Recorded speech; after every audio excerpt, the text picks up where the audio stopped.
কিন্তু আশা কৰাৰ ধৰণে ৰাইজে ফল পোৱা নাই। কিবা অকণমান টেকনিকেল প্ৰব্লেম হতে আছে।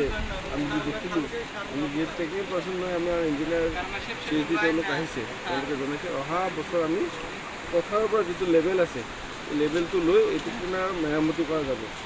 ইয়াৰে এই অঞ্চলৰ কৃষক ৰাইজে যাতে সকাহ পায় আৰু আমাৰ চৰকাৰৰ যিটো মানে ধাৰণা বছৰত যাতে খেতিয়কে যিকোনো প্ৰকাৰে বিকাশ কৰিব পাৰে অঞ্চলৰ ৰাইজে সেইটো আমি যিকোনো প্ৰকাৰে এমচিলে তথা আমাৰ দেউৰা লগাই আমাক কৈ আছে কথাটো আমি এইটো নিজৰ চকুৰে চালি আহিম আৰু অহা বছৰ যিকোনো কামটো যাতে আমি মেৰামতি কৰিব পাৰোঁ আৰু কৃষক ৰাইজক যাতে আমি সহায় কৰিব পাৰোঁ সেইটো আমি চেষ্টা কৰিম।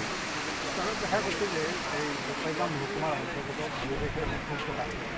ইঞ্জিনিয়াৰৰ ভুলৰ কাৰণে এইবিলাক ইঞ্জিনিয়াৰৰ ক্ষেত্ৰত আপোনালোকে কোনো ধৰণৰ ইণ্টাৰভিউ কেনেধৰণে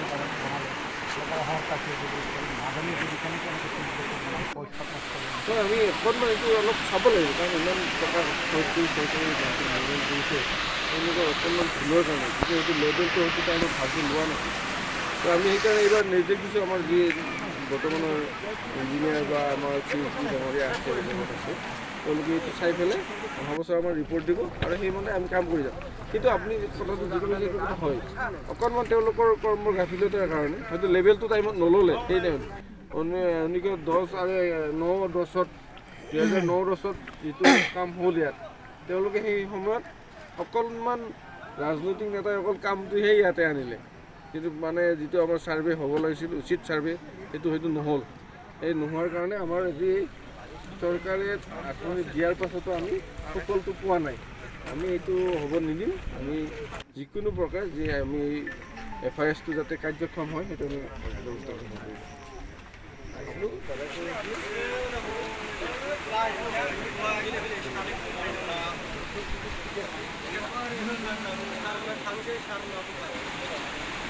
Karena siap-siap pembahasnya.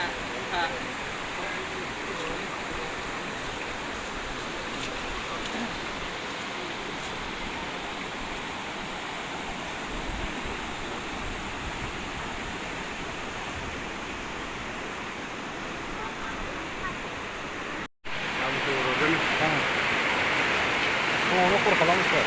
Vamos lá. Então vamos fazer.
আহিলোঁ দাদাই কৈ আছিলে এইবাৰ কি কৰিব